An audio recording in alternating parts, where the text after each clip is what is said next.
So, where are we going today? The city. What are we gonna do? We're gonna go see Super Mario. When were we watching it? AMC. AMC. And yeah, later in the video, we're gonna give you guys a spoiler review. But before anything else, don't forget to give this video a like, a share, and subscribe. And please be kind in the comment section.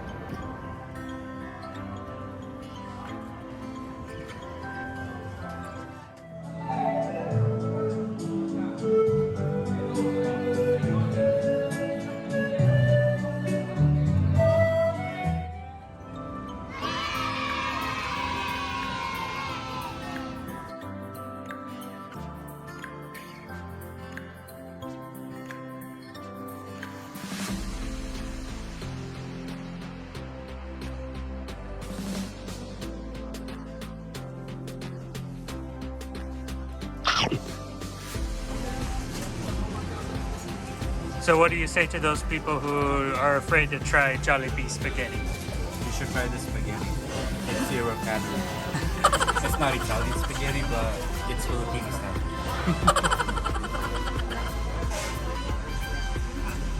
So what do they have here now? They have biscuits now. They have biscuits now. I'm surprised.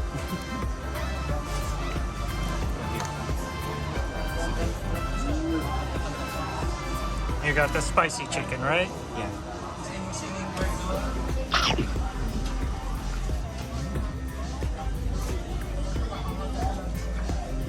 And that's the adobo rice.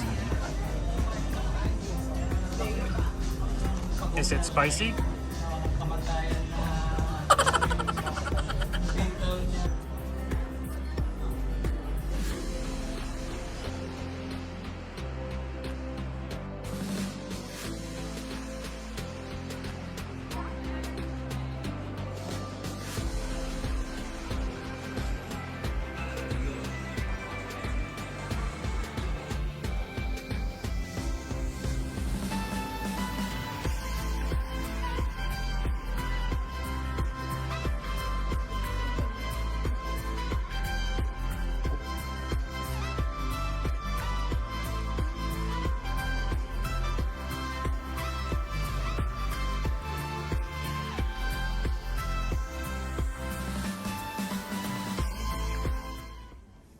One Super Mario Brothers movie later.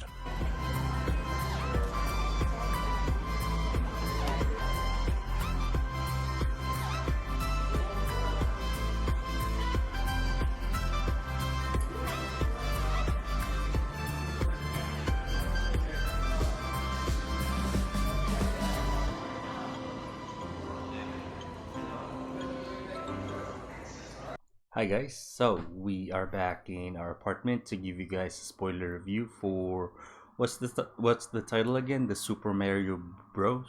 Yeah, the Super Mario Brothers Movie. That's right. And all I can say, I enjoyed the movie itself. What about you? Yeah, I really liked it. It's too short for me though. Like I wish it was like 3 hours long. Well, I mean, they tend to make kids' movies a little shorter, so that's why. But it's well worth it though. Like I can tell like they put a lot of effort into this, and the way I look at it, like I can tell a lot, should I say, a lot of fans made this movie or something like that, or probably Nintendo itself. Yeah, you can tell there's definitely a lot of love for the character, and this was done well. The trailers and the movie itself says it's a partnership between Nintendo and Illumination. Now, I'm not sure how that works in practice, but I'm sure Nintendo was very careful about The making quality. sure that this movie actually reflected Mario, considering their uh, disastrous attempt. Well, that wasn't Nintendo making, but you know the history of I think it was the 1993 Super Mario Brothers movie. I haven't seen that one. So it's not that great. It was live action, and yeah, to put it short, it wasn't that great. And Nintendo's been pretty gun shy about having adaptations made of their properties ever since. So this is their first step back into trying to make movies, and it seems that they did have a bigger part in this, especially because it did say like Nintendo and Illumination, not just like it's an IP being licensed out to Illumination, which I think, without looking into it any further, I think that was the case for the 1993 movie. I feel like that was much more of a case of the movie studio getting the IP for Mario and then just doing what they did, where Nintendo wasn't really involved in that, and they weren't very happy with the result. Yeah, and like this one, I can tell. How can I say? They're able to incorporate like the gameplay and in the movie itself. It's fun to watch. Like I remember, like there's a lot of Easter eggs, something like that. Well, this guy right here is like a big Nintendo fan. Yeah, there's definitely a lot of Easter eggs, new and old, which is nice. It's not just like all old school or old, from the newer games. It's a lot of sprinkling throughout Mario history, even Nintendo history. There's a lot of small Easter eggs to other games. Yeah, but like they're able to incorporate like the mushrooms, the star, and like Mario jumping on the enemies and all of that. Mm-hmm. It's an amazing story. And yeah, I recommend it to each and every one of you guys. Especially, I remember like those movies we were watching where, how can I say, the woman is like Mary Sue or something like that. This one, like they're able to make Peach strong, independent woman without being a feminist. You know what I'm saying? Without looking down on Mario or something like that. Like she don't need no man. Like like she's strong and independent, but she's not, how can I say, insulting the man. Yeah. So let's start off with the story of the movie. So we're gonna get into some spoilers here. I have to say, so like critics have not. I don't know what the Rotten Tomato score is right now, but I don't think it's been that high. And I have to say, after seeing it, I did really like the movie, but I do sort of understand where some people are being a little bit more critical, and part of that is mostly the story, just the how it's written plot wise is a little clunky, especially if you're not coming at this movie with just the nostalgia of Mario and that sort of IP. If you look at it just as a story, it's a little clunky getting from point A to point B.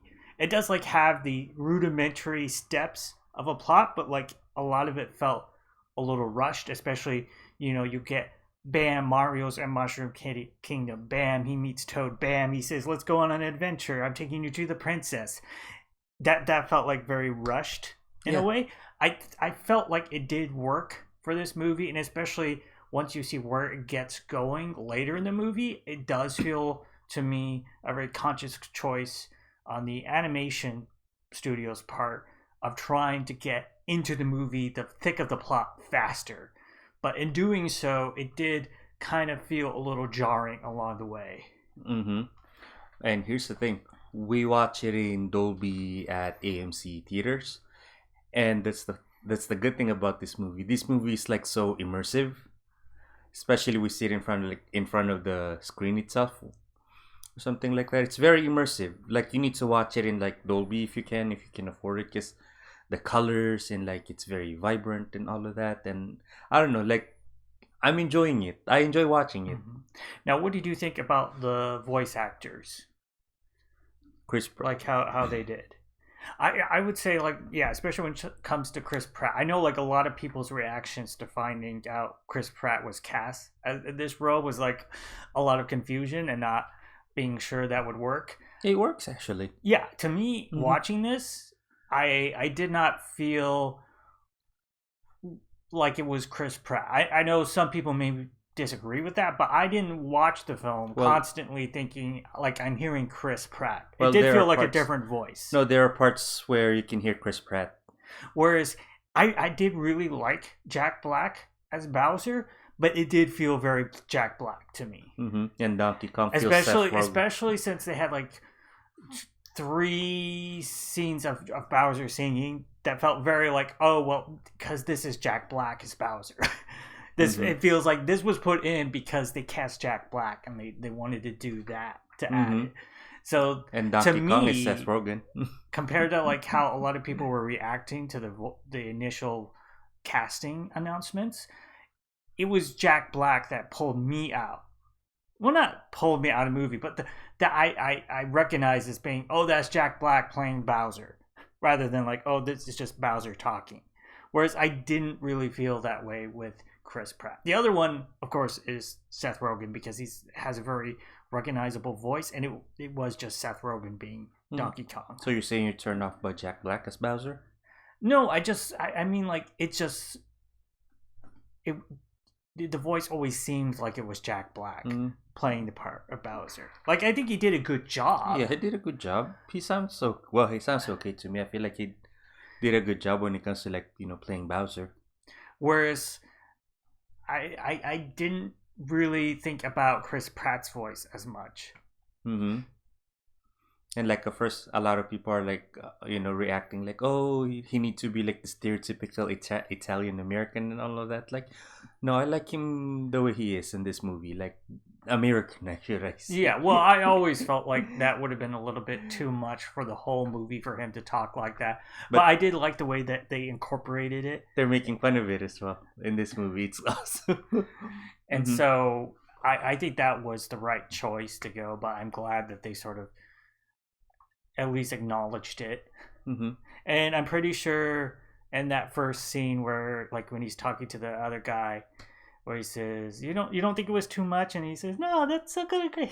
I'm pretty sure that is the voice actor for Mario, like in the video games. And yeah, they're making fun of it, and it's awesome. And here's the thing, the sound effects as well is like awesome. And like, remember like watching like the beginning scene where Bowser, should I say, battleship came and all of that. Like, I can feel like the intensity and like how imposing it is, how massive it is, or something like that. Like, I enjoy that part. Well, too bad it's just PG-13 though, because I was joking to him, like, I can see Bowser like, like grabbing one of the penguins and like devouring, splitting it into half. But PG-13 has to be PG-13.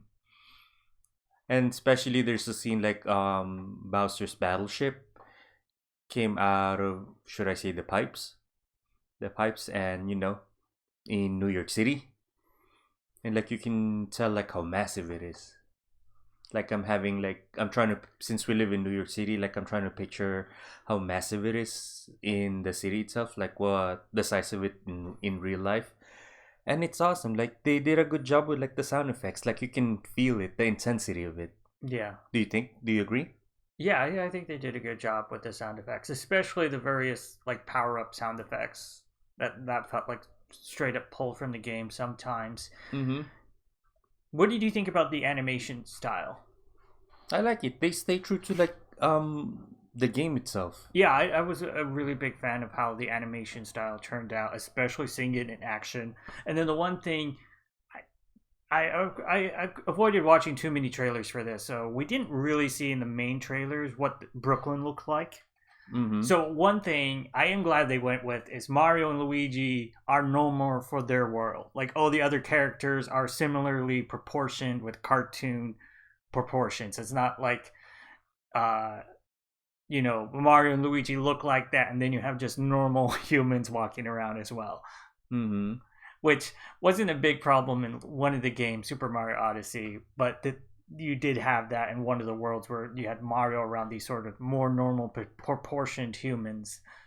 It worked in the video game, but I'm glad that they created a world where Mario and Luigi fit in, and then they travel to the Mushroom Kingdom, which I don't think the main trailers specifically spelled out was going to happen, but I thought was pretty obvious, seemed most likely. I'm just a little disappointed in some scenes though.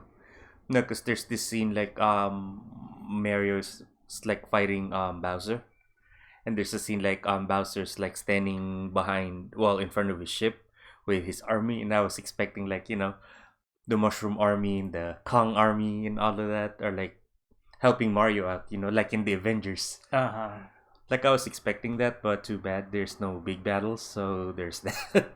I was expecting big battles as well. Well, there's somewhat kind of a battle in the beginning, but still big battles like in the Avengers. That would be awesome though.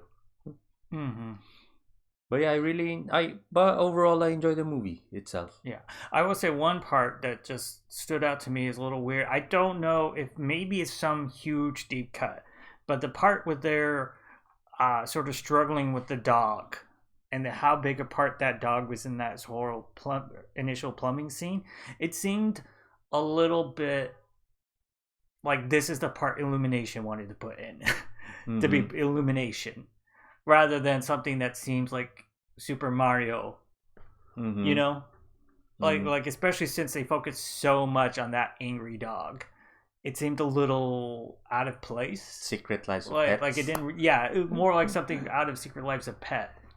But it works though. It works. Yeah, it still worked with the story. It just didn't quite feel like that was really Super Mario. It kind of felt like that was like Illumination saying, "But we really want something of Illumination in this movie." I'd be curious to hear what the backstory behind sort of including that dog. I mean, it's such a big part of the scene. Other than you need some catalyst for that whole sequence with the pipes. And you know what's crazy as well? There are after credits in this movie. I feel like they're setting up like a cinematic universe for this movie for some reason. I feel like everything is becoming a cinematic universe. Well, I think my hope is that they will start slow, not go overboard. The question is, are they teasing Yoshi for a sequel? Which, I mean, obviously would make sense. Or if they did want to go full cinematic universe, then you could even have just Yoshi have its own movie. But I think since the egg was underneath Brooklyn, it would make more sense to tie into a sequel. And there's a lot of questions in this movie as well. How did Peach get there or something like that? Because there's a story behind it as well. But I feel like they removed it. And it's really short though. I wish it was like 3 hours long so I can get my money's worth. And yeah, big battles. I want to see big battles as well. Yeah. I mean, that was something with the Peach backstory. I'm glad they addressed it. I kind of felt like maybe it should have even been earlier in the movie. But I don't know if you need to explore it any more than that. So what do you guys think? Let us know down below in the comment section. And yes, we recommend Super Mario Brothers, the movie, to each and every one of you guys to like check it out, especially in Dolby if you guys can, afford it. But I think you can watch it in regular theater as well, and it's gonna be fine. But if you want to feel like if you want to be fully immersed in the movie itself, like I definitely encourage you guys to watch it in Dolby or in IMAX probably, so you can feel the intensity, the color, and all of that, like how awesome it is. And yeah, before anything else, don't forget to give this video a like, a share, and subscribe. And please be kind in the comment section, and I'll see you guys in my future video. Bye.